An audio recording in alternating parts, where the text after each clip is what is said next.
গতকালের দিনটা ছিল পুরা ভারতময়। ভারতের শিরোপা জয়, বিশ্বকাপের শিরোপা জয়, নারী দলের শিরোপা জয় করেছে ভারত। তাছাড়া তৃতীয় টি-20তে অস্ট্রেলিয়ার মুখোমুখি হয়েছিল ভারত।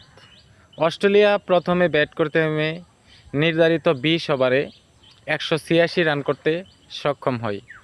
এর জবাবে ভারতের চ্যাম্পিয়নরা ভারতীয়রা দ্বিতীয় ইনিংসে ব্যাট করতে নেমে 186 রানের লক্ষ্যে ব্যাট করতে নেমে অস্ট্রেলিয়াকে 18 ওভার 3 বলেই হারিয়ে দেয়।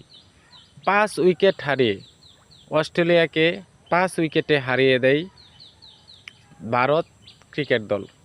ভারতকে অনেক অনেক অভিনন্দন। আসলে চ্যাম্পিয়নের মতোই খেলছে।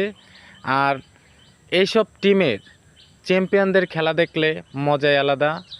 সত্যি কথা বলতে ক্রিকেট মানেই বিনোদন। আর যেখানে ভারত এবং অস্ট্রেলিয়া সেয়ানে সেয়ানে লড়াই, সেই লড়াই দেখলে কার না ভালো লাগে। অনেক অনেক অভিনন্দন ভারত ক্রিকেট টিমকে।